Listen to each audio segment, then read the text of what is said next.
Hi friends, welcome to அச்சு Jaishu vlogs. இன்றைக்கி நம்ம என்ன ரெசிபி வீடியோ பார்க்க போகிறோம்னா பேபிகார்ன் வச்சு பிரியாணி தான் செய்ய போகிறோம்.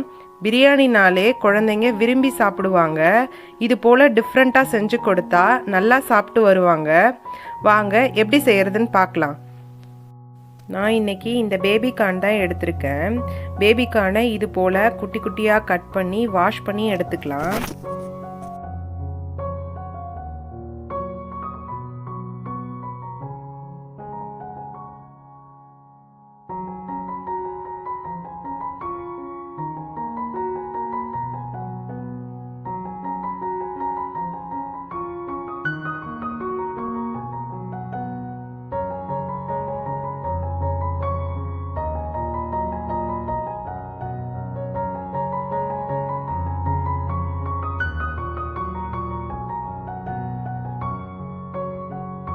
ஒரு குக்கரில் கொஞ்சமாக ஆயில் சேர்த்துக்கோங்க.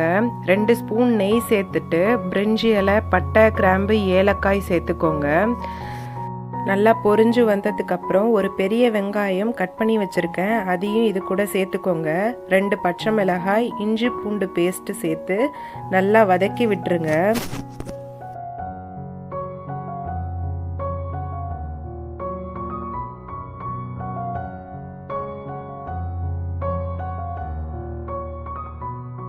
அது கூடவே 2 தக்காளி கட் பண்ணி வச்சுருக்கேன், அதையும் இது கூட சேர்த்துக்கலாம். தேவையான அளவு உப்பு, மஞ்சள் தூள், காஷ்மீரி மிளகாய் தூள் சேர்த்து நல்லா வதக்கி விட்டுக்கலாம்.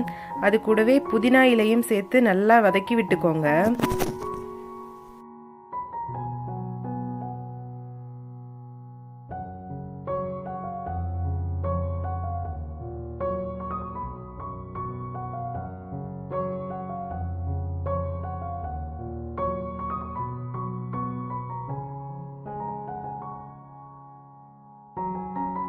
ஒரு 5 மினிட்ஸ் மூடி வேக விட்டுருங்க. வெங்காயம் தக்காளி நல்லா வெந்து வந்துடும். இந்த டைமில் கட் பண்ணி வச்சுருக்க பேபிகார்னை சேர்த்துக்கலாம். அது கூடவே ஊற வச்ச பச்சை பட்டாணியை இது கூட சேர்த்து நல்லா கிளறி விட்டுருங்க.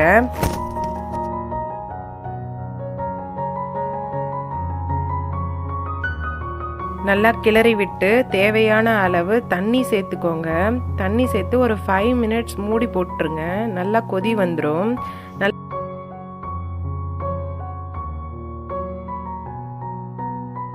நல்லா கொதி வந்த பிறகு இந்த டைமில் பிரியாணி அரிசியை நம்ம சேர்த்துக்கலாம். பிரியாணி அரிசியை வாஷ் பண்ணி எடுத்து வச்சுருக்கேன். பிரியாணி அரிசியை சேர்த்துட்டு நல்லா கிளறி விட்டு ப்ரெஷர் குக்கரை மூடி போட்டுருங்க.